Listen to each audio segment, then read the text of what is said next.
सो बता दो extensive intensive क्या है, कुछ आइडिया? एक्सटेंसिव एंड इंटेंसिव कल बता के भेजा था ना, तो जल्दी बोलो ना। बोलो। एक्सटेंसिव प्रॉपर्टीज जो मास, लेंथ और वॉल्यूम पे डिपेंड करती है। Quantity of the system, dimension of the system, mass of the system, amount of the system. Very good. और इंटेंसिव जो उस पे डिपेंड नहीं करती। एक और तरीका क्या बताया था? When you divide the system the property which changes वो एक्सटेंसिव, और जो नहीं बदले वो इंटेंसिव है। ठीक है। And state function path function आ रहा है। जिसने लेक्चर अब्सेंट किया था, क्या state function path function complete किया? वो बहुत इंपॉर्टेंट है। हाँ, उधर तुम तीनों कंप्लीट किए स्टेट फंक्शन पाथ फंक्शन क्या होता है, क्यों? थर्मोडायनेमिक्स फिर बैकलॉग पूरा चैप्टर रखना है कि साथ में चलना है? हाँ, कंप्लीट करिए, फिर वो छूट जाता है ना। इधर किसने अब्सेंट किया था? इधर किया तूने? पक्का? इधर नोट्स लिखा है? नोट्स नहीं लिखा, फिर कैसे माने किए? सर टाइम मेरा हो गया था ना पहले से, मैंने नोट्स दर्ज करके रखे। नोट्स लिखना ही है ना, नोट्स नहीं लिखने से कैसे होगा? ठीक है। लास्ट क्लास में मैं रिवर्सिबल इरिवर्सिबल प्रोसेस की बात कर रहा था। तो रिवर्सिबल मतलब क्या हो गया? Very slow process, quasi-static, will take place in infinite steps, infinite time, always initial start, after and during the process system is at thermodynamic equilibrium. Means all the thermodynamic parameters are defined initially, during the process and after the process also. नहीं, उसके बाद बोला था driving force opposing force में इन्फिनिटेसिमली small gap होगा, याद है? ये आइडियल प्रोसेस होता है ना। एक पॉइंट में लिख लेना, during reversible expansion work done is maximum. During reversible expansion work done is maximum. अब reversible compression and irreversible compression में क्या होगा वो हम लोग देखते हैं, लेकिन यहाँ पे ऐसे लिख देना, एक्सपेंशन है और क्या है, रिवर्सिबल है, तो वो ज्यादा होता है वर्क डन। यहाँ भी एक्सपेंशन है, लेकिन कैसा है, इरिवर्सिबल। अभी वर्क नहीं पता है तुम्हें ज्यादा, लेकिन हाँ, वर्क डन रिवर्सिबल एक्सपेंशन में ज्यादा होता है with respect to irreversible expansion. Work done in reversible expansion, है ना। लेकिन जहां तक बात होता है कंप्रेशन में क्या बोलेंगे, तो वो थोड़ा टाइम लगेगा समझाने में, समझ गए? कंप्रेशन में होगा नहीं होगा ऐसा वो देख के बताना पड़ेगा, अभी ऐसे नहीं बता सकते। अब थोड़ा सा देखते हैं आगे, अभी तो वर्क हमने सीखा भी नहीं है कि वर्क क्या होता है। आगे बढ़े बच्चे? ओके। नाउ इरिवर्सिबल में क्या था, driving force and opposing force में लार्ज गैप होगा, फास्ट प्रोसेस होगा, एक स्टेप में होगा, फाइनाइट टाइम में होगा, तुरंत हो जाएगा, सडन प्रोसेस है। Irreversible processes are the real processes, all natural processes are irreversible. ये लाइन भी लिखा होना चाहिए, all natural processes are irreversible, है ना। मॉड्यूल में भी शायद लिखा हुआ है ये लाइन, है कि नहीं है? अच्छा, इसमें इसमें हम ये बोल रहे थे कि when conditions are reverse same path will not be retraced, याद है? ए से बी गए हैं सडनली, फिर बी से ए, कंडीशन को रिवर्स करने से नहीं पहुंचेंगे, कहीं और सी पे पहुंच जाएंगे, ऐसा कल ग्राफ बनाया भी था। लेकिन रिवर्सिबल में ए से बी गया और कंडीशन जब रिवर्स किया तो फिर सेम पाथ क्या होगा, रिट्रेस होगा। यहां तक समझ गए? बढ़िया। आगे का टॉपिक देखो। अब हम लोग जो है ना थर्मोडायनेमिक क्वांटिटीज में वन बाय वन बहुत सारी चीजें पढ़ने वाले हैं। जैसे सबसे पहले हम लोग पढ़ने वाले हैं वर्क, कि वर्क क्या होता है, थर्मोडायनेमिक्स में वर्क का क्या मतलब है, ठीक है।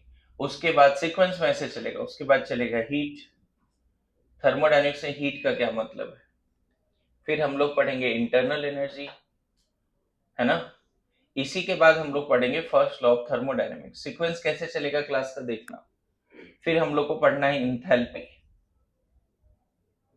इंथैल्पी एच से रिप्रेजेंट करते हैं, और इंथैल्पी जैसे ही पढ़ेंगे ना तो हम लोग थर्मोकेमिस्ट्री पूरा ही पढ़ लेंगे, थर्मोकेमिस्ट्री यहीं खत्म कर लेंगे। फिर हम लोग पढ़ेंगे एंट्रोपी, है ना। And last topic will be the Gibbs free energy.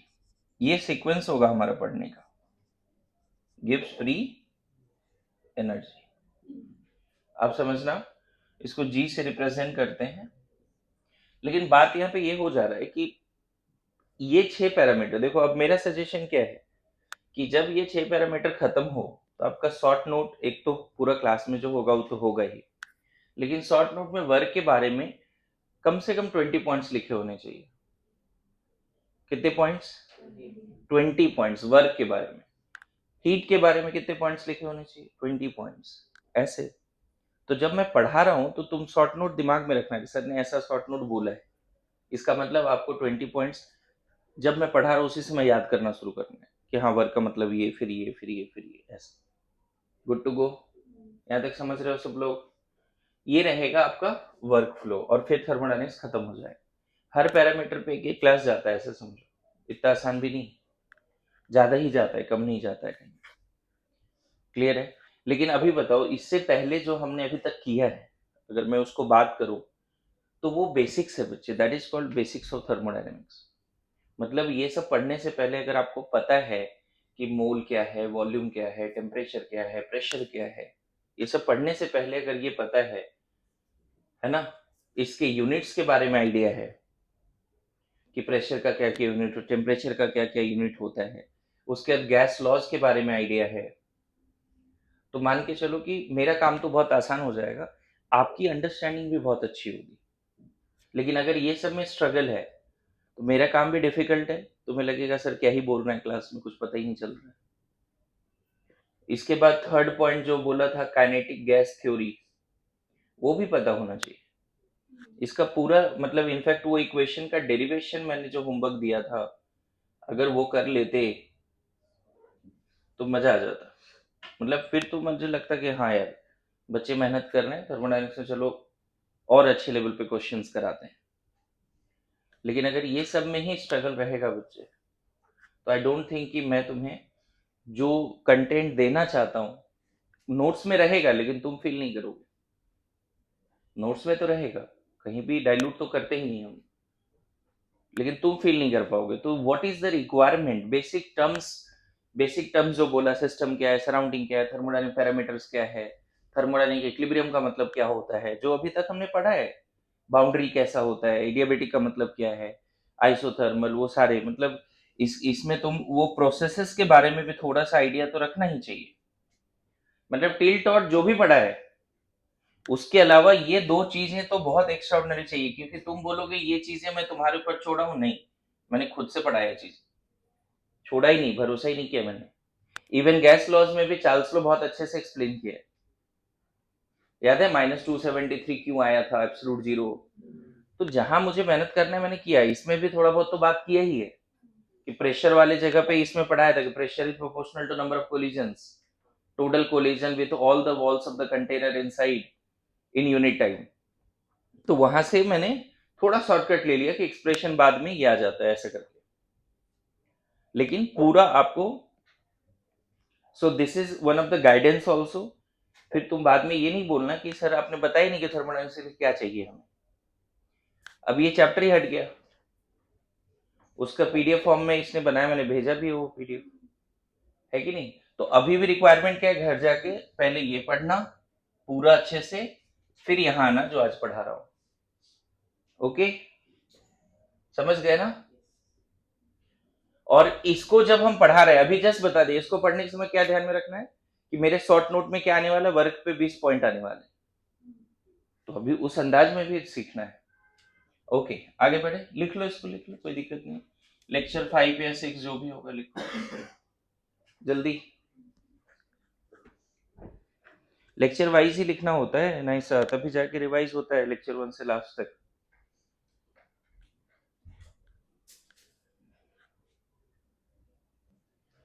सो ये सिलेबस है, रिक्वायरमेंट है, ये जरूर एक बार रिवाइज कीजिए। लिखिए वर्क, अब एक एक करके पढ़ना शुरू करते हैं। वर्क है ना, थर्मोडायनेमिक्स में वर्क का क्या मतलब है? तो थर्मोडायनेमिक्स में वर्क का वही मतलब है जो फिजिक्स में मतलब है। क्या है work? It is the mechanical form of energy. Work is what? Mechanical form of energy. लिखो, फटाफट लिखना शुरू करो। It is the mechanical form of energy. Work is mechanical form of energy. आपने देखा होगा जहां पे अभी मैंने एंड किया है वहीं पे वर्क शुरू होता है, ठीक है। रिवर्सिबल इरिवर्सिबल के नीचे से वर्क शुरू होता है। तो सिंपली वर्क का मतलब होता है, मैकेनिकल फॉर्म ऑफ एनर्जी लिखा, लिखो in thermodynamics work is because of expansion और compression. In thermodynamics work is because of expansion और compression. In thermodynamics work is because of expansion और कंप्रेशन। इसमें एक इंपॉर्टेंट पॉइंट समझो, दुनिया में हजारों तरह की एनर्जी है। इस रूम में भी तुम देखोगे तो कितने तरह के एनर्जी दिख रहे हैं तुम्हें। तो सोलर एनर्जी भी आ रहा है बाहर से, है ना। इलेक्ट्रिकल एनर्जी जो है वो लाइट एनर्जी में कन्वर्ट हो रहा है ना, है कि नहीं। साउंड एनर्जी है, तुम काम कर रहे हो तो मैकेनिकल एनर्जी, तुम भी वर्क कर रहे हो, जो तुम वर्क कर रहे हो वही तो मैकेनिकल एनर्जी। हजारों तरह के फॉर्म ऑफ एनर्जी हो सकते हैं, जिसमें से एक एनर्जी का फॉर्म जो है वर्क है। सिंपल। तुम्हारे बकेट में अगर दो चार एनर्जी, मान लो तुम समझ पाते हो अच्छे से कि mechanical energy, kinetic energy half m v square होता है, थोड़ा बहुत आइडिया है कि एक्सप्रेशन पता है काइनेटिक एनर्जी क्या होता है, हाफ एम वी स्क्वायर होता है ना। एनर्जी बहुत तरह से लिखते हैं ना हम लोग, एनर्जी। तो कुछ लोग अगर मान लो हाफ एम वी स्क्वायर लिख दिया तो बोलते हैं काइनेटिक एनर्जी है, बोलते हैं कि नहीं। किसी ने अगर मान लो Q इंटू वोल्टेज लिख दिया, पोटेंशियल डिफरेंस, तो बोलते हैं इलेक्ट्रिकल एनर्जी है। साइंस में बहुत तरह के एनर्जी फॉर्म्स होते हैं और उसके अपने एक्सप्रेशंस होते हैं। Yes no. तो तुम जिन सारे एनर्जी को फील कर पाते हो, समझ पाते हो, है ना। जैसे प्लैंक्स ने एच न्यू बोल दिया, रेडिएंट एनर्जी, याद है। एच न्यू बोल दिया प्लैंक्स ने, रेडिएंट एनर्जी, जो सनलाइट से आ रहा फोटोन के फॉर्म में आ रहा है। अरे यस नो। न्यूक्लियर एनर्जी है ना, एटॉमिक एनर्जी है, बहुत तरह के एनर्जीज होते हैं। उसी तरह से वर्क भी एक क्या है, एनर्जी फॉर्म। बस इतना याद रखना है, work is a kind of energy. But अब हमें क्या करना है, वर्क के बारे में और डिटेल में पढ़ना है। ठीक है, एनर्जी तो है सर, लेकिन एक्सप्रेशन तो बताओ। जैसे काइनेटिक एनर्जी का एक्सप्रेशन पता है हमें, थर्मोडायनेमिक्स में सिर्फ ये बोलने से थोड़ी चलेगा कि ये वर्क है। हमें क्या करना पड़ेगा, जब एक्सपेंशन कंप्रेशन हुआ तो कितना वर्क हुआ वो कैलकुलेट करनी पड़ेगी। तो जब तक हमें एक्सप्रेशन नहीं पता होगा वर्क का, कैसे हमें कैलकुलेट करेंगे। अरे यस नो। तो जो फिजिक्स में आपने वर्क पढ़ा है बच्चे, वही एक्सप्रेशन है एफ डॉट डी एक्स, बिल्कुल सेम है। वर्क इज, है ना। और यहाँ पे बस इतना चेंज करना है थर्मोडायनेमिक्स में कि एक्सटर्नल लेना है, इंटरनल नहीं लेना है। F external d x cos theta, ये लिखते हैं ना, where theta is the angle between F external and displacement, ऐसे बोलते हैं। जैसे मान लो अगर एफ एक्सटर्नल इधर लग रहा है, डिस्प्लेसमेंट इधर है, एफ एक्सटर्नल और डिस्प्लेसमेंट इधर हो रहा है dx, तो यही तो थीटा है ना, समझते हो ना। खैर अच्छी बात। तो वर्क का एक्सप्रेशन अब आपके पास आ गया। It is a kind of mechanical form of energy. दूसरा, थर्मोडायनेमिक्स में कब हम बोलते हैं वर्क हुआ है, when we will say the work has done. तो हम वहां पे एकदम सिंपल लाइन, एक्सपेंशन कंप्रेशन होना ही चाहिए, है ना। मतलब थर्मोडायनेमिक्स में mostly we will deal with the system which is having cylindrical system having piston fitted, and inside that system, closed system, there will be gas. Mostly thermodynamics में ऐसा ही हम system के बारे में बात करेंगे। सॉलिड लिक्विड के बारे में बात बहुत ही कम होगा।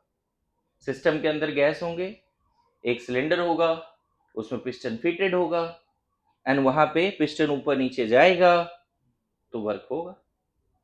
थर्मोडायनेमिक्स किस तरह से वर्क होगा समझ गए। तुम जो वर्क कर रहे हो ना, हम लोग जो वर्क कर रहे हैं वो थोड़ा सा मैकेनिकली ही है, लिख रहे हैं तो उसमें वर्क हो रहा है। लेकिन कोई गैसियस सिस्टम कैसे वर्क करेगा, क्या वो लिख सकता है, क्या बोल सकता है मेरी बात समझ रहे हो? गैसियस सिस्टम कैसे वर्क करेगा? तो गैसियस सिस्टम या तो एक्सपेंशन या कंप्रेशन से ही वर्क करेगा। अगर मान लो पिस्टन है ही नहीं, एकदम क्लोज बाउंड्री है, रिजिड है, नॉन मूवेबल है, तो work done, thermodynamic work done by the system क्या हो जाएगा?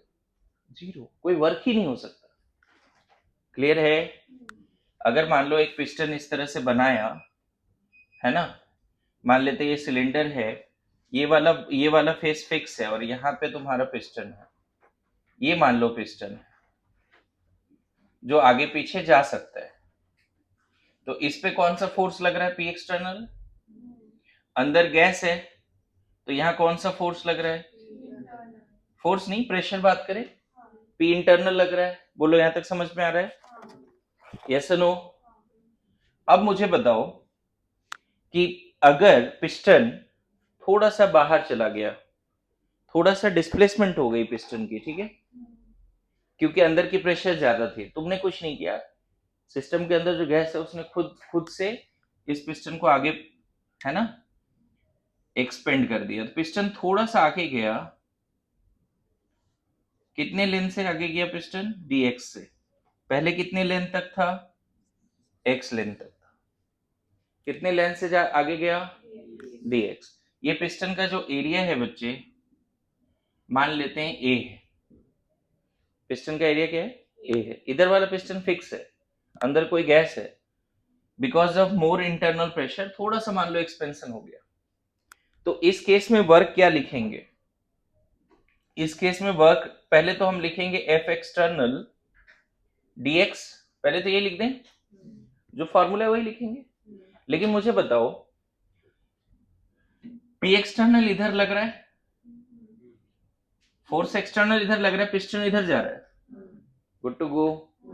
तो बताओ डिस्प्लेसमेंट एंड एक्सटर्नल फोर्स में कितना एंगल है? 180। अरे यस नो? तो इसी को हम अब क्या लिखने वाले हैं? P एक्सटर्नल dx cos, ये कैसे लिख दिया 180? सबको समझ में आ रहा है? मैंने देखो फॉर्मूला क्या लिखा है? P एक्सटर्नल dx लिखा है, P एक्सटर्नल लिखा है। अब बताओ, अगर एक्सपेंशन है तो जिस डायरेक्शन में डिस्प्लेसमेंट है उसके अपोजिट डायरेक्शन में एक्सटर्नल प्रेशर लग रहा है, मतलब एक्सटर्नल फोर्स लग रहा है। इसीलिए displacement vector and force vector में 180 का एंगल है, इसीलिए बाद में इसको ऐसा लिख दिया। अब इसको देखो क्या लिखेंगे, ये -1 होता है, ठीक है, P एक्सटर्नल dx लिख दिया। अब हमको पता है कि हम P एक्सटर्नल को क्या लिख सकते हैं, देखो P एक्सटर्नल को हम लिख सकते हैं F external by area. P external को क्या लिख सकते हैं? क्योंकि पूरे एरिया पे कितना फोर्स लग रहा है?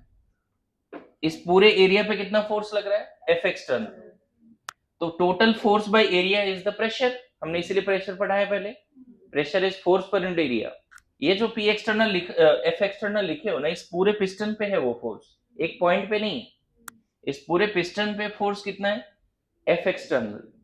तो उस पूरे पिस्टन के पर यूनिट एरिया प्रेशर क्या होगा? Pressure is P external upon area. बोलो समझ में आ रहा है? देखो अभी जस्ट बताया ना कि हमें थोड़ा सा यूज करना पड़ेगा प्रेशर, जो बेसिक फंडामेंटल चीज है। तो यहां से हम F एक्सटर्नल कितना लिख पाएंगे बताओ? P external into A। बोलो ये लिख पाएंगे? सबको आ रहा है समझ में? कोई तकलीफ है? नहीं ना? बढ़िया। अब मुझे बताओ, चलो इसके जगह पे ये रख देते हैं, कितना लिखते हैं? Work is equal to F external के जगह पे क्या रख दे? P एक्सटर्नल एरिया dx रख दें। कोई डाउट है? अब एक बात बताओ बच्चे, ये एक सिलेंडर है ना, यहाँ पे भी एक छोटा सा सिलेंडर बना होगा, थोड़ा सा वॉल्यूम आगे गया तो एक छोटा सा सिलेंडर बना होगा, गुड टू गो। बताओ हाइट इनटू एरिया, क्या लगता है ये वाला रीजन जो अंदर वॉल्यूम है dv, उसको a इंटू dx नहीं बोले क्या? सिलिंड्रिकल है ना, थोड़ा सा एरिया बढ़ा, तो बताओ एरिया इंटू हाइट, पता है ये पूरा एरिया इंटू ये करेंगे तो ये वाला पार्ट का वॉल्यूम मिल जाएगा, x इंटू ए, तो ये पार्ट का वॉल्यूम मिल जाएगा। लेकिन हमें इस छोटा सा पार्ट का थोड़ा सा जो, तो dx इंटू ए करना पड़ेगा ना। तो देखो यहाँ पे dx इंटू ए तो है ही, तो इसके जगह पे क्या रख देंगे? अच्छा ये ध्यान रखना, dw हर जगह पे लिखना, ठीक है, क्योंकि dx लिखा है ना, पूरा वर्क डन नहीं है, ये थोड़ा वर्क डन है। dw कितना बोलते हैं अब? p external dv, good to go. अब अगर दोनों तरफ इंटीग्रेट कर देते हो बच्चे, तो वर्क डन इधर इंटीग्रेट करोगे, dw का इंटीग्रेशन w मिलेगा, और इधर इंटीग्रेट का साइन के साथ बस रहने दो, p एक्सटर्नल। देखो थर्मोडायनेमिक्स में जिस हम गैसियस सिस्टम का वर्क का बात कर रहे थे, cylinder fitted gaseous system, piston fitted cylindrical gaseous system, उसमें वर्क का आज के बाद यही एक्सप्रेशन रखना है। वर्क का मतलब हो गया क्या? थर्मोडायनेमिक्स में, केमिस्ट्री में वर्क का मतलब क्या हो गया?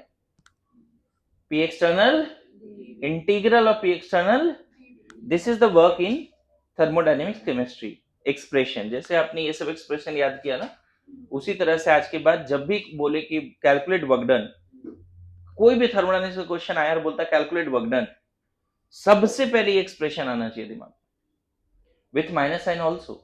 जैसे बोलते हैं ना कैलकुलेट काइनेटिक एनर्जी, तो सबसे पहले ये एक्सप्रेशन आता है हाफ mv स्क्वायर, यहाँ माइनस प्लस नहीं आता कुछ भी दिमाग में, क्या आता है एक्सप्रेशन, है ना। जैसे ही तुमसे पूछते हैं एटॉमिक स्ट्रक्चर में कैलकुलेट एनर्जी ऑफ फोटोन, तो तुरंत ये एक्सप्रेशन दिमाग में आता है एच न्यू, या फिर इससे ज्यादा अच्छा एक्सप्रेशन आता है 12400 बाय लैम्डा इन एंगस्ट्रॉन, याद है, इलेक्ट्रॉन वोल्ट, तुरंत आना चाहिए दिमाग में ये एक्सप्रेशन। उसी तरह से आज के बाद कभी भी आपसे पूछे कैलकुलेट वर्क डन, आपके दिमाग में क्या आना चाहिए? Minus p external dv। अब एक इंपॉर्टेंट क्वेश्चन यहाँ पे ये होता है बच्चे कि वर्क डन जो थर्मोडायनेमिक्स हम निकाल रहे हैं, सर आप ऐसा क्यों बोल रहे हो कि एक्सटर्नल प्रेशर पे वो डिपेंड कर रहा है, एक्सटर्नल फोर्स पे, इंटरनल पे क्यों नहीं कर रहा है? हाँ ठीक है, जैसे मान लो एक एग्जांपल देता हूँ, सपोज ये गैसियस सिस्टम है, ये गैसियस सिस्टम है, यहाँ पे अंदर वाटर मॉलिक्यूल आपस में कितना फोर्स लगाएगा, क्या डिस्प्लेस हो जाएगा? इस बॉटल को डिस्प्लेस करने के लिए अंदर का फोर्स चाहिए, बाहर का फोर्स चाहिए? नॉर्मल लॉजिक है। कोई बॉक्स है, अंदर से कितना भी गैस मॉलिक्यूल कोलाइड कर ले, क्या बॉक्स डिस्प्लेस हो जाएगा?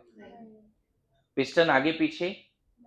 देखो एक चीज समझना है, यहाँ पे बड़ा इंपॉर्टेंट पार्ट है, एक्सटर्नल क्यों बोलना चाह रहा हूं समझना।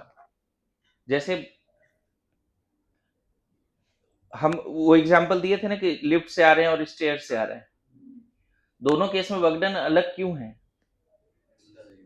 क्योंकि वर्क किस पे डिपेंड किया? एक्सटर्नल पे। मेरे बात समझो, लिफ्ट से आ रहे हो तो कंडीशन कुछ और है एक्सटर्नल, स्टेयर से आ रहे हो तो कंडीशन कुछ और है, समझ गए? वर्क डन हमेशा एक्सटर्नल फोर्स पे क्यों डिपेंड करता है, एक्सटर्नल प्रेशर पे क्यों डिपेंड करता है, इसको अच्छे से कनेक्ट करना पड़ेगा, और नहीं कनेक्ट हो रहा है तो लास्ट में फॉर्मूला रखनी पड़ेगी। एक और एग्जांपल देता हूँ, शायद इससे समझ में आ जाए। मान लो अर्थ सरफेस पे 1 किलोमीटर वॉक करो, अर्थ पे तुम्हारी एनर्जी लॉस होगी, मतलब तुमने कुछ वर्क किया, अर्थ पे 1 किलोमीटर वॉक किया, तुमने कुछ वर्क किया। मून पे कोई 1 किलोमीटर वॉक करता है, देखो डिस्प्लेसमेंट तो सेम है, लेकिन क्या दोनों जगह वर्क डन सेम है? तुम ही वॉक कर रहे हो, सेम इंसान अर्थ पे 1 किलोमीटर जा रहा है, मून पे 1 किलोमीटर जा रहा है, क्या वर्क अलग है या सेम है? Work done by that person, कर तो तुम ही रहा था, तुम पे डिपेंड तो किया नहीं ना, फिर किस पे डिपेंड किया? वहां की ग्रेविटी कुछ और है, वहां का फ्रिक्शन कुछ और है, यहाँ का फ्रिक्शन कुछ और है, तो वर्क डन हमेशा किस पे डिपेंड करता है? एक्सटर्नल फोर्स पे। मेरी बात समझ रहे हो? पक्का ये बात याद रहेगा। एक और एग्जांपल देता हूं तुम्हें, ये और अच्छा से कनेक्ट होगा। तुम्हें लगता है कि तुम पढ़ रहे हो, तुम्हारा पढ़ना तुम्हें लगता होगा कि इंटरनल वर्क है, लेकिन ऐसा है ही नहीं। एग्जाम ना हो तो कभी नहीं पढ़ोगे, एग्जाम आने के बाद देखो एक्सटर्नल फैक्टर डिसाइड कर रहा है कि तुम कितना पढ़ोगे नहीं पढ़ोगे। मेरी बात आ रही समझ में? ऑनलाइन क्यों नहीं बहुत अच्छा हो पाता है? कंटिन्यूअसली कौन पोक कर रहा है, कौन ताने मार रहा है कंटिन्यूअसली? यहाँ पे एक्सटर्नल फोर्स है जिसकी वजह से तुम पढ़ाई करते हो, तुम डिसिप्लिन में रहते हो। मेरी बात आ रही समझ में? तो ऑलवेज इसलिए बोला जाता है कि जितने अच्छे लोगों के साथ रहोगे उतना अच्छा बन जाओ। एक्सटर्नल चीजें बहुत मायने रखती है। तो खैर उतना डिटेल में नहीं जाते वो वाली केमिस्ट्री में, इस केमिस्ट्री में रहते हैं कि वर्क डन का फाइनल एक्सप्रेशन हमारे पास है ना। Work done always depends on external pressure, not internal pressure. लेकिन अभी देखेंगे इसमें एक्सप्रेशन में क्या चेंजेस आएगा वो भी देखेंगे। लिख के रखो जल्दी से। ये डेरिवेशन हो गया वर्क डन का। पूरा डेरिवेशन। हाँ हाँ बिल्कुल, लिखना तो पड़ेगा ही।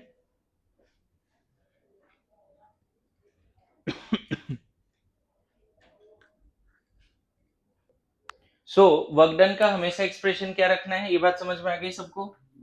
कभी भी, अच्छा ये भी बात समझ में आई कि वर्क डन एक्सटर्नल पे क्यों डिपेंड करता है, पक्का। अब मुझे बताओ बच्चे, वर्क डन का एक्सप्रेशन तो मैंने रट लिया। अब मुझे बताओ अगर मैं बोलूं कि P एक्सटर्नल ही 0 है, मतलब बाहर कोई प्रेशर ही नहीं है, that is called vacuum. That is called, space में इस cylindrical gases system piston fitted space में जाके रख दो, तो अंदर तो गैस है तो प्रेशर होगा, लेकिन बाहर कोई गैस ही नहीं है, तो बाहर प्रेशर नहीं होगा। सडनली ये बाहर जाएगा, पता है, एकदम इतना फास्ट बाहर जाएगा तुम सोच नहीं सकते। कभी स्पेस मूवीज देखे होगे, गलती से अगर एक दरवाजा खुल जाता है तो क्या होता है, देखा है कभी? क्यों? क्योंकि बाहर का प्रेशर 0 है। मेरी बात समझ रहे हो? Yes no, that is called free expansion. तो यहाँ पे वर्क डन क्या बोल दोगे बच्चे? 0। क्यों बोल दिया 0? This is called free expansion. अरे मैंने भी बोला वर्क डन किस पे डिपेंड करे, एक्सटर्नल प्रेशर पे, और एक्सटर्नल प्रेशर 0 है तो वर्क डन 0 हो जाएगा कि नहीं? Yes no. Free expansion is reversible या इरिवर्सिबल? फ्री एक्सपेंशन रिवर्सिबल या इरिवर्सिबल? इरिवर्सिबल फ्री एक्सपेंशन है ना, है ना। फ्री एक्सपेंशन इसमें बोल सकते हैं वैक्यूम भी होगा, ठीक है। क्या होता है वैक्यूम का स्पेलिंग? VACUUM। डबल सी नहीं होता है, ठीक। गलत लिखा मैंने? नहीं होता है, गूगल कर लो। VACUUM। हाँ, कुछ तो डबल यू तो होता है। डबल यू होता है, सी नहीं होता है। अच्छा ठीक है, चलो वैक्यूम समझते हो बस, और क्या चाहिए, स्पेलिंग तो सीख लेंगे कभी। हाँ, तो फ्री एक्सपेंशन वर्क डन क्या हो गया बच्चे? अब मुझे बताओ, अगर वॉल्यूम ही कांस्टेंट है, मतलब पिस्टन नहीं है, रिजिड बाउंड्री है, non movable boundary, no piston, rigid boundary, non movable, फिर अगर तो डीवी ही तो 0 हो जाएगा। अगर वॉल्यूम कांस्टेंट है तो उसका डिफरेंशिएशन क्या, कांस्टेंट का डिफरेंशिएशन 0। तो फिर से वर्क डन क्या आ गया बच्चे? तो दो केस तो एकदम रट के रखो कि दो केस में वर्क डन 0 आना ही आना है। एक जब फ्री एक्सपेंशन होगा वैक्यूम में, आ रहा है समझ में, और दूसरा जब वहां कोई पिस्टन लगा ही नहीं है। मैंने क्या बोला, थर्मोडायनामिक्स में work done because of expansion compression होता है, एक्सपेंशन कंप्रेशन हो ही नहीं रहा है। अरे यस नो। अच्छा फ्री एक्सपेंशन में और क्या जज्बात लिखोगे? It is very fast, sudden process, irreversible process, ये सब लिख लेना। वेरी वेरी फास्ट प्रोसेस, थोड़ा बहुत भी नहीं। समझ में आया? इवन मतलब बहुत ऊंचाई पे अगर कोई प्लेन चल रहा है, वहां पे अगर गलती से दरवाजा खुल जाए तो वो भी देख तो बाहर एयर कम है। अरे यस नो। तो याद रखेंगे क्या वर्क डन 0 कब आया? दो केसेस ऐसे ही बता दिया, वर्क डन 0 आ रहा है, ठीक है। जर्नी ये तुम इसी तरह से लिखो, एरो बना के तुम आराम से लिख सकते हो एक एक करके। Work done in different cases, ऐसे हेडिंग दे सकते हो, work done in different cases, उसमें पहला केस दूसरा केस ऐसे लिख सकते हैं, ठीक है। अच्छा ये बताओ, थर्ड में अगर मान लो इफ मैं बोलूं process expansion compression reversible, if expansion compression compression अगर रिवर्सिबल है, अगर एक्सपेंशन कंप्रेशन रिवर्सिबल है, अभी मैंने बताया, आपने रिवर्सिबल बहुत अच्छे से समझा था, क्या ऐसा बोलेंगे? रिवर्सिबल में driving force and opposing force में लार्ज गैप है या इनफाइनेटेसिमली स्मॉल गैप है? मतलब जो सिस्टम का प्रेशर है ऑलमोस्ट वही प्रेशर सराउंडिंग का है। हाँ, तो अभी मैं यहाँ क्या करने वाला हूँ, एक्सप्रेशन जो था पी एक्सटर्नल, एक्सप्रेशन क्या था? पी एक्सटर्नल एक्सटर्नल डीवी था ना, मैं यहाँ पे पी एक्सटर्नल की जगह पे क्या रख सकता हूँ? मतलब प्रेशर ऑफ गैस रख सकते हैं। पी यहाँ क्या है? Pressure of gas, that is P internal, वही हम क्या मान रहे हैं? पी। बहुत स्लोली अगर प्रेशर ऊपर जा रहा है या नीचे आ रहा है, तो जो एक्सटर्नल प्रेशर है वो हमेशा किसके बराबर है? इंटरनल गैस के प्रेशर के। तो देखो थोड़ा एक्सप्रेशन बदला भी। तो क्या हम ऐसे बोलेंगे कि हमेशा वर्क डन एक्सटर्नल पे ही डिपेंड कर रहा है? हमेशा कर तो रहा है उसी पे, हमेशा वर्क डन किस पे डिपेंड कर रहा है? एक्सटर्नल पे। लेकिन हमें ये पता है कि सिस्टम का प्रेशर एक्सटर्नल के बराबर होता है रिवर्सिबल केस में, तो वर्क डन इस फॉर्मूला से भी आ जाएगा, मतलब सिस्टम का भी प्रेशर पता है तो वर्क डन आ जाएगा। बोलो, आ रहा है समझ में? बोलिए, क्लियर हो रहा है? मतलब मेन तो ये एक्सप्रेशन है, लेकिन that is going to changes in different forms. Clear है?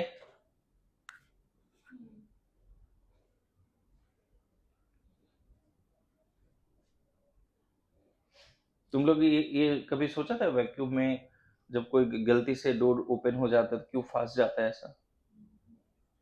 क्योंकि प्रेशर डिफरेंस है, हाई प्रेशर से उधर प्रेशर है ही नहीं बाहर, यस नो?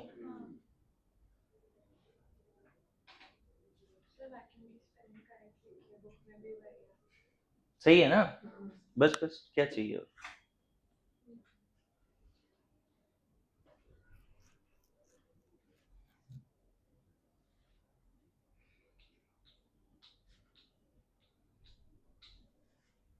टेंथ तक कौन से स्कूल में पढ़े थे? कहाँ पे? अच्छी स्कूल है नहीं तो? बोर्ड अच्छा था। मैं 6 तक पढ़ा हूँ सेंट बोरी स्कूल में।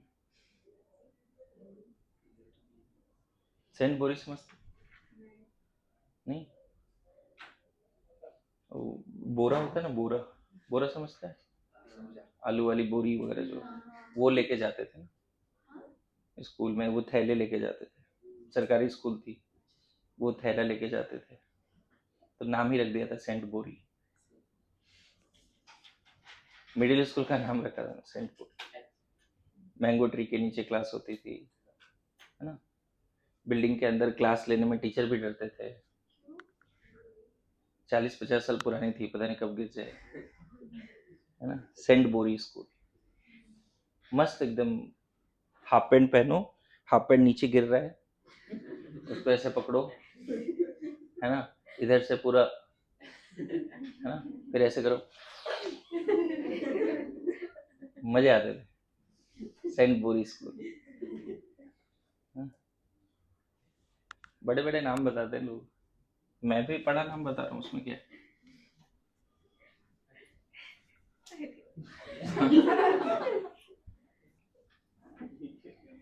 अरे नहीं, रियल स्टोरी बता रहा हूँ मैं, इसको तो बताया भी है स्टोरी, क्या जी?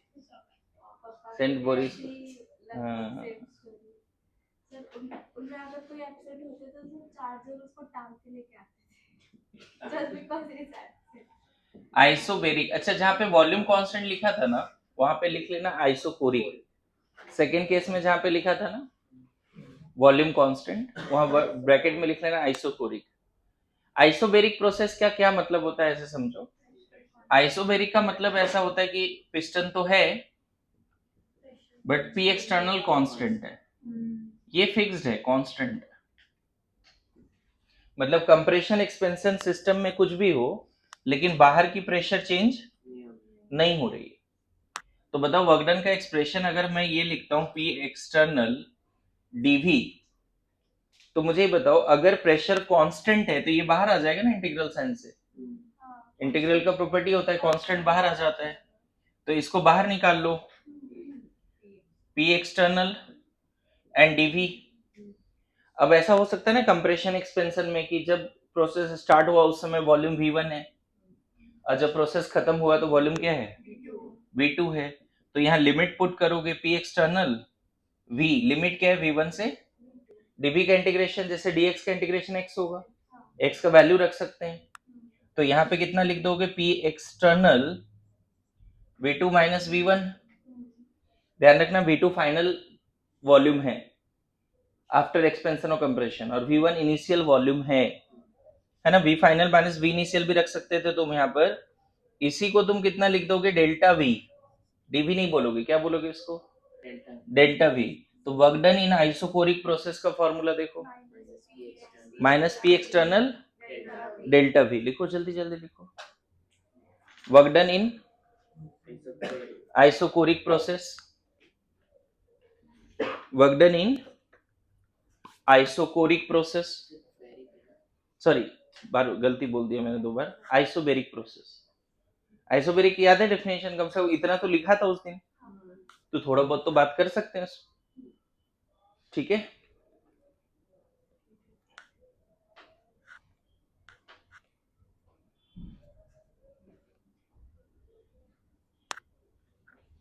वर्क डन का फॉर्मूला हमेशा माइनस साइन के साथ याद रखना है, ऐसा नहीं कि सब याद रहा माइनस ही भूल गए, तो आंसर वहां +50 आएगा -50 फिर। क्लियर है, एकदम ध्यान रखिएगा। सर वर्क डन प्रेशर के ऑपोजिट डायरेक्शन में होगा ना? ऐसा जरूरी नहीं है, अगर अंदर का प्रेशर कम है तो कंप्रेशन होगा, वो तो कल ही बताया था। पी एक्सटर्नल से अगर अंदर का प्रेशर कम है तो कंप्रेशन होगा, और बाहर का प्रेशर कम है अंदर का ज्यादा है तो एक्सपेंशन होगा, वो जो कल बताया तो ध्यान में रखो। दोनों ही केस एक्सपेंशन और कंप्रेशन फॉर्मूला यही लगना है, माइनस पी एक्सटर्नल डीवी, ऐसा नहीं कि इसे एक्सपेंशन के लिए फॉर्मूला है, वेदर इट इज कंप्रेशन और एक्सपेंशन, फॉर्मूला हमेशा वर्क डन का क्या होगा, है ना। अभी साइन कन्वेंशन बताऊंगा आपको, अभी यहाँ पे ध्यान दे दीजिए थोड़ा फिलहाल। जैसे मान लो क्वेश्चन है, calculate work done when 2 mole of ideal gas, लिखो calculate work done when 2 mole of ideal gas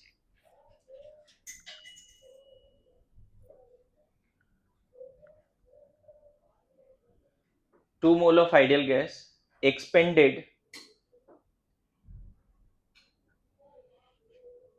from 5 liter to 10 liter, expended from 5 liter to 10 liter. Calculate work done when 2 mole of ideal gas expended from 5 liter to 10 liter at constant external pressure of 2 atm, at constant external pressure of 2 atm at 27 degrees C, at constant external pressure of 2 atm at 27 degrees C। ठीक है, एक container दिया हुआ है, यहाँ पे piston लगा हुआ है, 2 मोल आइडियल गैस है, एक्सटर्नल प्रेशर जो है 2 atm है, अंदर का प्रेशर के बारे में कोई इंफॉर्मेशन नहीं है, इसका टेम्परेचर भी दिया हुआ है 27 degree C, that is 300 kelvin. 2 mole ideal gas is expanded, तो V1 कितना है 5 लीटर, V2 कितना है 10 लीटर, हमें पता चल गया ना, initial volume 5 litre, 5 to 10 litre expansion. तो हमेशा फॉर्मूला क्या लगा दें, P एक्सटर्नल dV, और इसको PdV लिख सकते हैं। अभी इंटीग्रेट करने का जरूरत नहीं है क्योंकि अभी जस्ट किया है वो काम। तो यहाँ पे कितना हो गया, -2 atm, मतलब प्रेशर का वैल्यू 2 atm, और ये वॉल्यूम हो गया 10 - 5 delta V, final volume minus initial volume, expansion है। देखो यहाँ से क्या आएगा, -2 atm into 5 litre, right, -10 litre, ये हो गया वर्क डन, यही आंसर है, this is the work done. आया समझ में, लेकिन इस अंदाज में नहीं छोड़ना है इसको, क्या करना होता है इधर ध्यान दे, अभी लिखना नहीं है। वर्क डन कितना आ गया, -10 इंटू 1 लीटर इंटू 1 atm, करे क्या इसको, लीटर एटीएम को अलग से 1 लीटर इंटू 1 एटीएम करें, सब एसआई में रखते हैं, ठीक है। अब देखो 1 लीटर इंटू 1 एटीएम, लीटर के जगह पे 10⁻³ मीटर रख देंगे क्यूब। आपको याद होगा 1 litre equal to 10⁻³ metre cube होता है, सब एसआई में रखते हैं। और 1 एटीएम का एसआई में वैल्यू 1.01325 इंटू 10⁻5 होता है, न्यूटन पर मीटर स्क्वायर। क्या होता है 1 एटीएम का वैल्यू, बोलो। 1 एटीएम का वैल्यू ये कितना, न्यूटन पर मीटर स्क्वायर होता है। अब थोड़ा गौर करना, ये पावर और ये पावर कितना 100 बचेगा, 10⁻³ इंटू 10⁻+5 100 बचेगा, मतलब इसको 100 से मल्टीप्लाई कर दो, 101.325। यहाँ देखो न्यूटन है, यहाँ मीटर -2 है, यहाँ मीटर क्यूब है, तो सिर्फ न्यूटन मीटर बचेगा। आपको पता है force into displacement is joule, newton metre ही तो जूल होता है, 101.325 ये जूल हो गया। तो एक चीज एकदम रट लो, थर्मोडायनेमिक्स का बड़ा स्टैंडर्ड कन्वर्जन है ये, लीटर इंटू एटीएम एक्चुअल में एनर्जी है, लीटर इंटू एटीएम क्या है, P इंटू वी क्या है, एनर्जी है। अरे डायमेंशनली देखो ना, बार बार मैं इधर एनर्जी लिख रहा हूं तो मतलब इन दोनों का प्रोडक्ट तो एनर्जी ही होगा ना, लीटर एटीएम एनर्जी होता है। कोई पूछे 1 लीटर इंटू 1 एटीएम का वैल्यू बताओ, तो ये कन्वर्जन याद रखना है। जैसे कभी आपने पढ़ा है 1 electron volt equal to 1.6 into 10⁻19 joule, पढ़ा या नहीं। उसी तरह आज के बाद थर्मोडायनेमिक्स में पूछे 1 लीटर इंटू 1 एटीएम का वैल्यू बताओ, तब आपको कितना वैल्यू रखना है, तो यहाँ पे 10 इंटू इसके जगह पे पूरा वैल्यू रख देता हूँ, जूल ना, एक जीरो और बढ़ा दो, 101325 जूल। इसको चाहो तो तुम, हाँ माइनस तो रहेगा ही, इसको चाहो तो 1.01325 किलो जूल बोल सकते हो। 1013 आया है ना, 1030 जूल मतलब 1 किलो जूल के आसपास। तो फाइनल आंसर जो होगा ना, हो सकता है या तो इसमें रहेगा या इसमें रहेगा। तुम यहां तक छोड़ोगे तो आंसर नहीं मिलेगा। अगर वहां ऑप्शन में रहेगा लीटर एटीएम तो यही टिक करके आना, लेकिन अगर एसआई में रहेगा तो लीटर एटीएम का वैल्यू रट लो, 1 litre atm equal to how much, direct ही आ जाएगा टाइप टेस्ट में, मैं वहां पूछ दूंगा ये डायरेक्ट 1 लीटर एटीएम का वैल्यू बता दो, तो तुम चाहो तो वहां डिराइव कर लेना या फिर अभी रिजल्ट याद कर लो। 1 लीटर इंटू 1 एटीएम कितना हो गया, 101.25। ठीक है, लिख के रखिए। तो थोड़ा थोड़ा आइडिया लग रहा है वर्क डन। अच्छा एक चीज देखो तो, एक्सपेंशन वर्क डन में फाइनली नेगेटिव आया है नहीं, एक्सपेंशन हुआ तो ओवरऑल सॉल्व करके नेगेटिव ही आ रहा है ना वर्क डन। तो अब साइन कन्वेंशन पहले सीख लेते हैं, फिर फर्दर वर्क डन का और एक्सप्रेशन पढ़ेंगे। जल्दी जल्दी लिखो, जल्दी लिखो। क्लास में ऐसे समझो थर्मोडायनेमिक्स का पहला न्यूमेरिकल है, यस नो।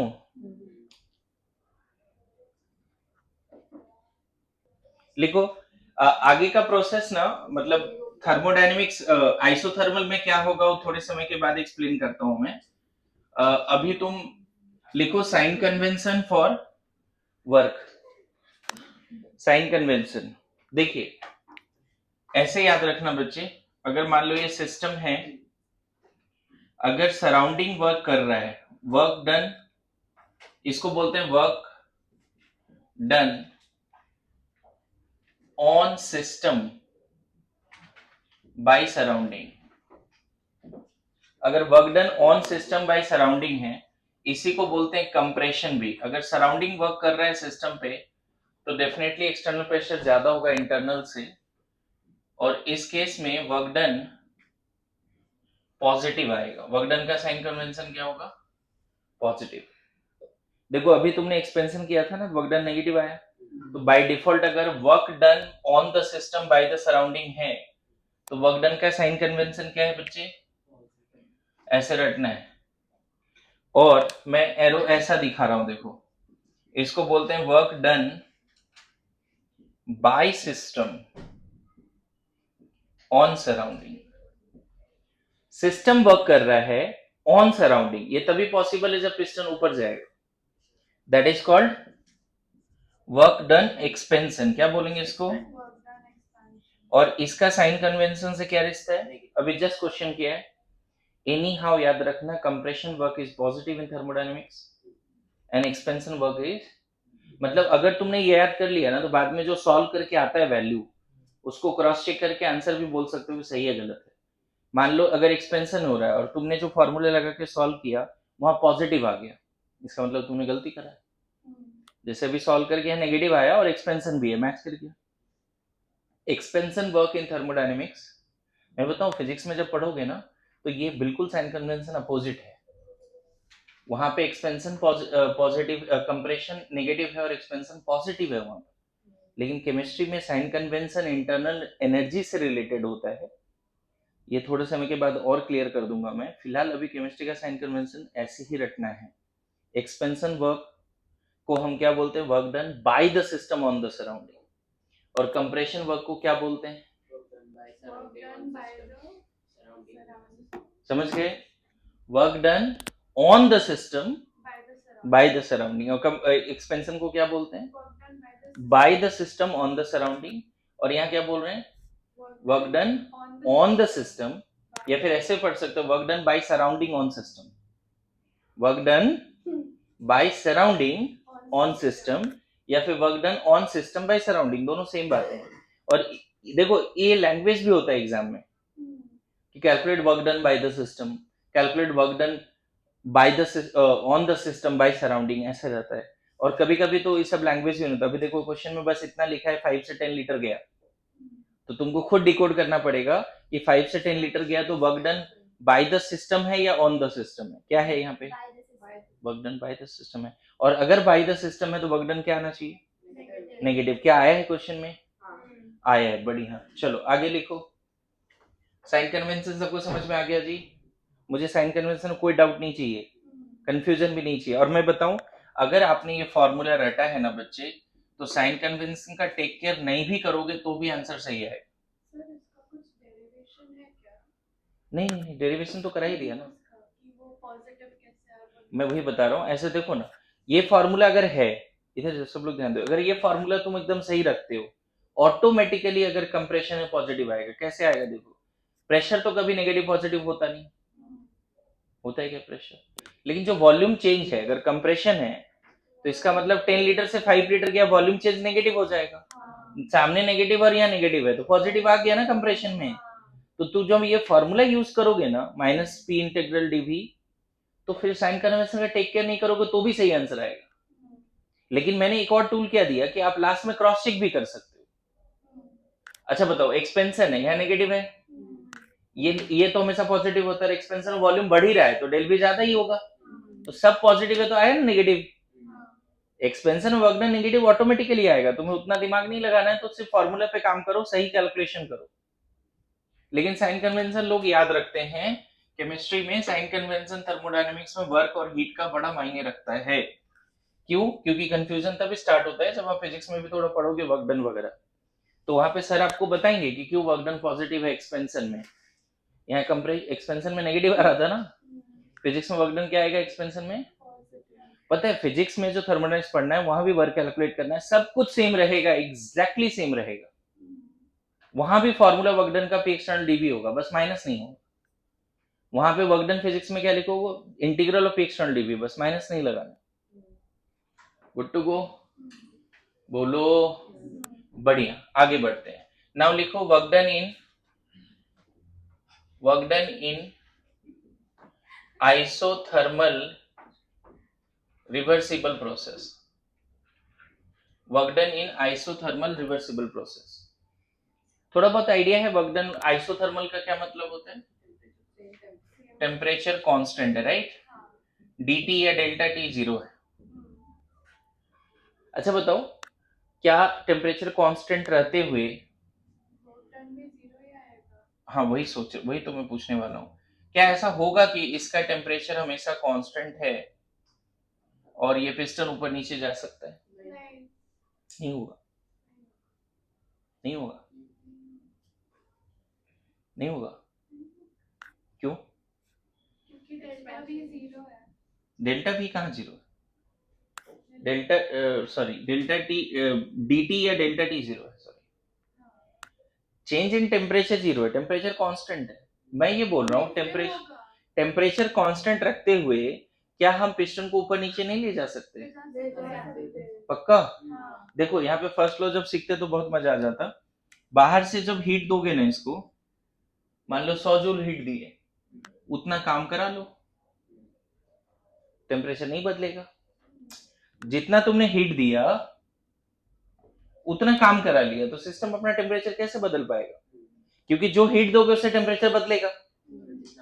लेकिन तुमने हीट दिया और उतना काम भी करा लिया, तो सिस्टम की टेम्परेचर क्या रहेगी? रिमेन सेम, जीरो नहीं, रिमेन सेम, कांस्टेंट। उल्टा भी सोच सकते हो, जितना वर्क कराया उतना हीट निकाल लिया। अरे सीधा सा बात है, जीने के लिए मान लो 1000 कैलोरी चाहिए और 1000 कैलोरी ही लेते हो तुम, तो तुम्हारा वजन बढ़ेगा क्या? नहीं ना। मेरी बात समझ रहे हो? चाहिए 1000, तुम ले रहे 800, तो क्या होगा? वजन थोड़ा कम होगा। नॉर्मल साइंस है ना।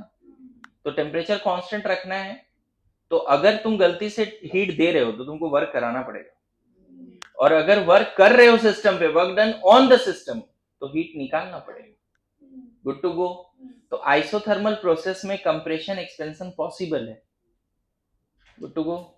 लेकिन वहां पे जरूर हीट का एब्जॉर्प्शन होना चाहिए या फिर हीट रिलीज भी होना चाहिए। मतलब आइसोथर्मल प्रोसेस में ऐसा नहीं होगा कि पिस्टन नीचे जा रहा है और हीट का एब्जॉर्प्शन नहीं हो रहा है या रिलीज नहीं हो रहा है। अगर यहाँ वर्क हो रहा है तो उस वर्क को आप हीट के फॉर्म में कन्वर्ट करना पड़ेगा, तभी जाके इसकी टेम्परेचर क्या होगी? कांस्टेंट रहेगी। अभी हमने हीट नहीं पढ़ा है इसलिए थोड़ा सा कम समझ में आएगा, लेकिन चलो कोई नहीं। मुझे बताओ वर्क डन इक्वल टू क्या फॉर्मूला है? पी एक्सटर्नल डीवी है।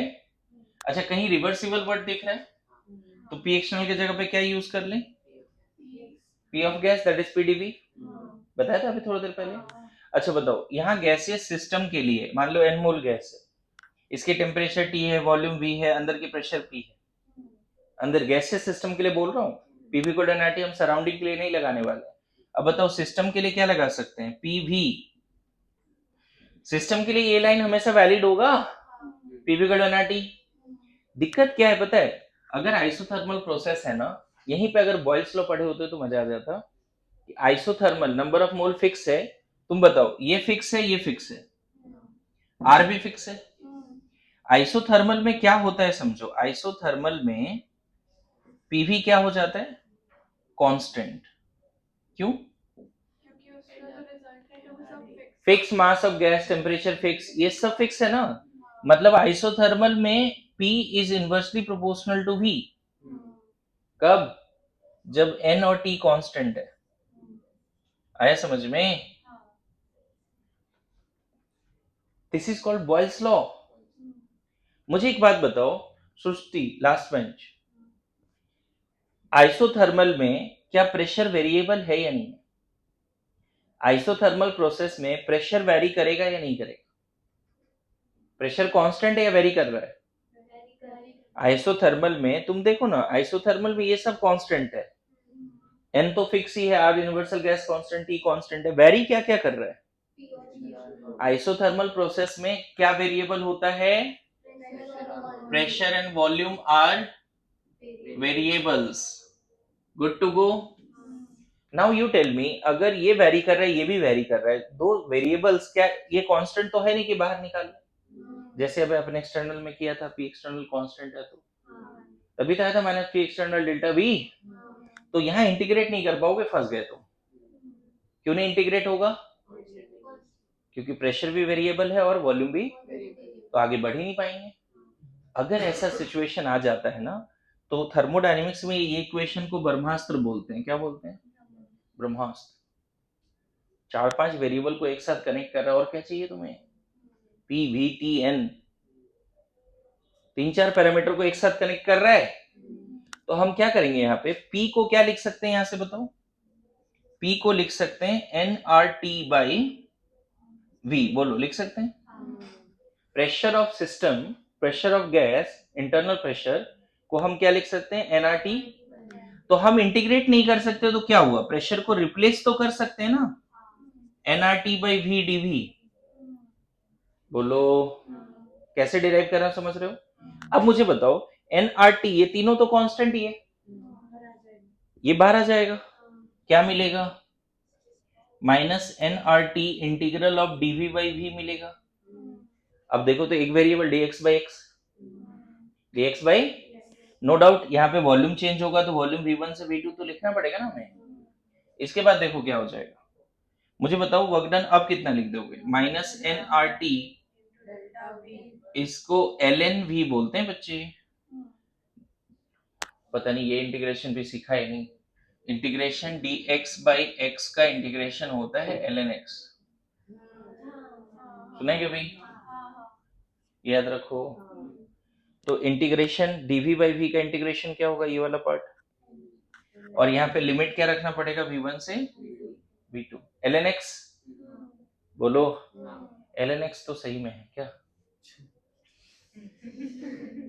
हाँ ओके, माइनस nRT क्या लिख दें, ln v2 minus ln v1, good to go, confuse नहीं होना है।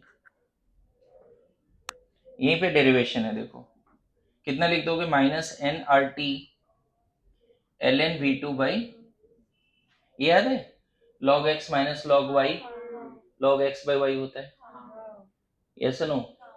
और एक और रिश्ता यहाँ पे याद रखना, ln x को 2.303 log x बोलते हैं, यहाँ पे बेस e है और यहाँ बेस 10 है, समझे। तो मैं इस पूरे पार्ट को हम क्या रख सकते हैं, minus nRT into 2.303 log v2 by,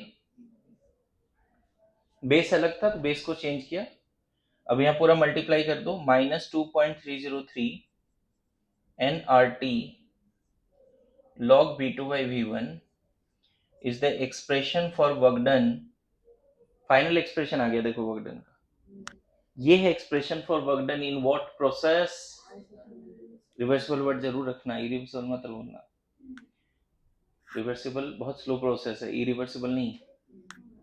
this is the expression for work done in isothermal reversible process, आया समझ में। पहले मैंने यहाँ पे ये सब किया, ये पूरा लिख दो, फिर ये और फिर ये, ऐसे लिखना, ठीक है, जल्दी लिखो।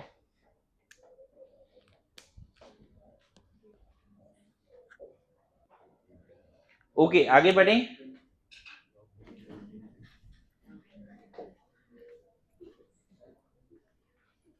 इधर लिख लिया ना।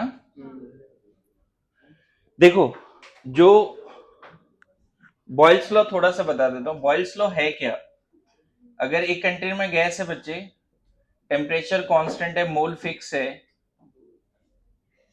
टेम्परेचर कांस्टेंट है, मोल फिक्स है, तो बिफोर एक्सपेंशन कंप्रेशन हम क्या लिखेंगे, P1 V1 nRT, इनिशियली जब ये रुका हुआ है तब वॉल्यूम क्या है V1, प्रेशर क्या है P1, और जब मान लो कंप्रेशन एक्सपेंशन हो गया तो उसके बाद क्या लिखोगे, P2 V2, क्योंकि अभी जस्ट बताया ना प्रेशर और वॉल्यूम वेरिएबल होता है, लेकिन यहां भी कितना लिखना पड़ेगा, राइट हैंड साइड तो हमेशा फिक्स रहेगा ना, तो गाइडिंग इक्वेशन बॉयल्स लॉ का क्या होता है, P1 V1 equal to P2 V2, जैसे चार्ल्स लॉ का गाइडिंग इक्वेशन बताया था, V1 by T1 equal to V2 by T2, याद करो चार्ल्स लॉ पढ़ाया है।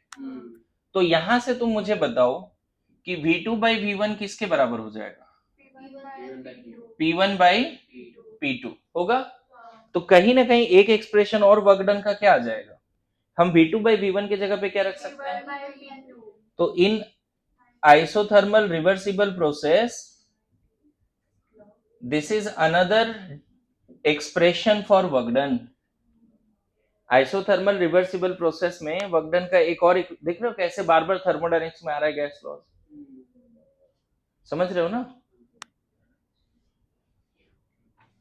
क्लियर है, लिखो लिखो जल्दी जल्दी लिखो।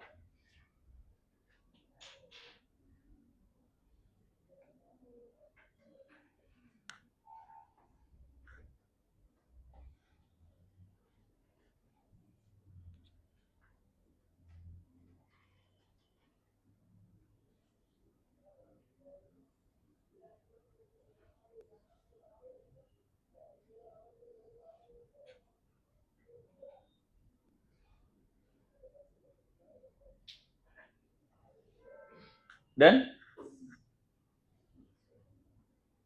अब जैसे क्वेश्चन करते हैं, लिखो calculate work done when 2 mole of ideal gas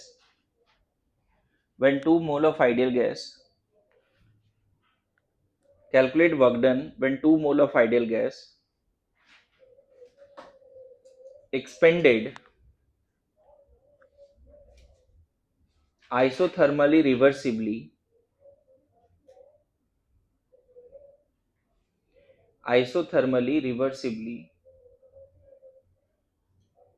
at 27 degrees C isothermally reversibly at 27 degrees C from 5 liter to 10 liter। बस इतना ही, फ्रॉम 5 लीटर टू 10 लीटर। अब देखो ये क्वेश्चन अगर ढंग से पढ़ोगे तो कहीं भी एक्सटर्नल प्रेशर के बारे में कोई आइडिया है इस क्वेश्चन में? बोलो है क्या आइडिया? एक्सटर्नल प्रेशर कहीं मेंशन है? ऐसा लिखा है कि expanded at a constant external pressure of, कुछ ऐसा लिखा है कहीं भी? हाँ बिल्कुल। मुझे बताओ ना, पहले क्वेश्चन पढ़ के बताओ कि वर्क डन बोला है ना निकालने, क्या बोला है निकालने? Work done. तो वर्क डन का हमारे पास फॉर्मूला तो फिक्स है ना बच्चे, हमको तो पता है यही फॉर्मूला लगाना है हमेशा। लेकिन अब बोल रहा है आइसोथर्मल रिवर्सिबल प्रोसेस है, तो अब मैं इसका डेरिवेशन नहीं याद करूंगा, डायरेक्टली मैं लिख देता हूं log V2 बाई, मैंने अभी डेराइव कर दिया ना। कैसे? इसको P इंटरनल रखा था, P एक्सटर्नल को P इंटरनल रखा है क्योंकि रिवर्सिबल है। फिर मैंने देखा दोनों वेरिएबल है तो प्रेशर को रिप्लेस किया बरमास P इक्वल टू nRT से, nRT बाई V। फिर nRT बाहर आ गया, dV बाई V का इंटीग्रेशन किया, ln V, लिमिट्स रखे, ये आया था ना फाइनल। तो अब देखो डायरेक्ट वैल्यूज रख दो, 2.303, n का वैल्यू 2 है क्वेश्चन में दिया हुआ, 2 मोल ऑफ आइडियल गैस, 8.314 सब एसआई में रखते हैं, एसआई वैल्यू ये होता है। अब इसमें भी कंफ्यूजन नहीं होना चाहिए, आर का वैल्यू 8.314 जूल पर मोल पर केल्विन, या फिर अराउंड 2 कैलोरीज पर मोल पर केल्विन, या फिर 0.0821 लीटर एटीएम पर मोल पर केल्विन, या फिर 0.083 कुछ होता है, 31 या 32 कुछ भी है, लीटर बार पर मोल पर केल्विन। आर का कब कौन सा वैल्यू रखना है बच्चे, ये क्वेश्चन डिसाइड करता है। जैसे प्रेशर और वॉल्यूम अगर लीटर में है, लीटर और एटीएम में है, तब तो ये आर का वैल्यू रखना होता है। मेरे बात समझना, प्रेशर और वॉल्यूम किस में है तब आर का वैल्यू रखना है, लेकिन प्रेशर अगर पास्कल में है, वॉल्यूम मीटर क्यूब में है, तो एसआई वाला वैल्यू रखना है। Good to go. आर का ये सारे वैल्यू, इसीलिए बोला था ना गैस लॉस के बाद यूनिवर्सल गैस जो इक्वेशन, आइडियल गैस इक्वेशन, उस पर भी 4-5 क्वेश्चन करने हैं उधर, ये बोला था। तो इससे आर का वैल्यू पे आइडिया लग जाता है। इसको अप्रोक्सीमेटली ना बच्चे 25/3 शायद बोलते हैं क्विक कैलकुलेशन के लिए, और इसको अप्रोक्सीमेटली 1/12 बोलते हैं, याद रखना। इसको भी अप्रोक्सीमेटली 1/12। मान लो अगर डेसिमल में काम नहीं करना है तो आप इस तरह से ये याद रख सकते हो। Good to go. तो आर का वैल्यू क्या रखना पड़ेगा यहाँ पे, सब एसआई में रख रहे हैं। टेम्परेचर डिग्री सी में कभी मत रखना। एंड लॉग V2 10 लीटर है, ये 5 लीटर है। अच्छी बात है, लीटर लीटर है, लेकिन रेशियो है ना तो कैंसिल हो जाएगा, रेशियो है ना। अच्छा बताओ, एक्सपेंशन है या कंप्रेशन है? ओवरऑल क्वेश्चन एक्सपेंशन है। log 2 हो गया, log 2 का वैल्यू 0.3 होता है, अगर याद नहीं रहेगा तो गड़बड़ हो जाएगी। फिर से कितना हो गया, -2.303, 2 इंटू 8.314, 300 इंटू 0.3, ये डायरेक्ट जूल में करना है। हाँ इसको रखो ना क्विक कैलकुलेशन के लिए, इसीलिए तो दिया है डेटा ना। ऐसे मैं बताऊं, आप एक काम करो, अभी कैलकुलेटर से मल्टीप्लाई करके इस डेटा को याद कर लो, ये बहुत बार आता है, ये डेटा डायरेक्ट याद कर लो। 2.303 इंटू 8.314, ये एग्जैक्टली याद करके देखो तो कितना आ रहा है। आई गेस 19 आएगा। Anyone do it fast quick. 2.303, ये ऐसे स्टैंडर्ड रिजल्ट याद रखेंगे। जैसे वो याद रखा ना 1 लीटर एटीएम कितना होता है, 101.3 जूल। 100 भी करोगे तो काम हो जाएगा। 1 लीटर एटीएम का वैल्यू कितना, 100 जूल। 1 लीटर एटीएम का वैल्यू अप्रोक्सीमेटली 100 जूल, ऐसे भी रट सकते हैं। लेकिन इसका वैल्यू बताओ कोई, एनीवन, किसी ने किया मल्टीप्लाई? अरे कैलकुलेटर यूज करो ना, अभी मैं बोल रहा हूँ ना, परमिशन दे रहा हूँ। बताओ ये कितना आ रहा है मल्टीप्लाई करके।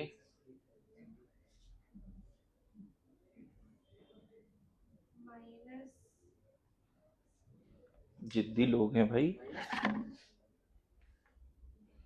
18.3 क्या सही से कैलकुलेट, डाउट तो नहीं किया? नहीं सर, ये इसको 25/3 नहीं रख रहे हैं हम अभी, रख सकते हैं, लेकिन बार बार कैलकुलेशन में ये दो नंबर आता है। केमिस्ट्री में ये दोनों का मल्टीप्लिकेशन बहुत बार आएगा। आपने उन दोनों का आंसर इन दोनों का ही डायरेक्ट स्टैंडर्ड रिजल्ट याद कर रहे हैं। कितना है जी? 19.147 19 पॉइंट हाँ 147 19.147 ना, हाँ अप्रोक्सीमेटली 19 ले लेते हैं चलो। और पता है बहुत बार क्या होगा, मेरे बात सुनो, सुन सुन सुन, बहुत बार क्या होगा, अगर ऑप्शन में लार्ज गैप है ना, तो इसको क्विकली 20 मान के भी कर सकते हो। ऑप्शन में बहुत सारा गैप है ना, तो इसको 20 भी ले सकते हो क्विक कैलकुलेशन के लिए।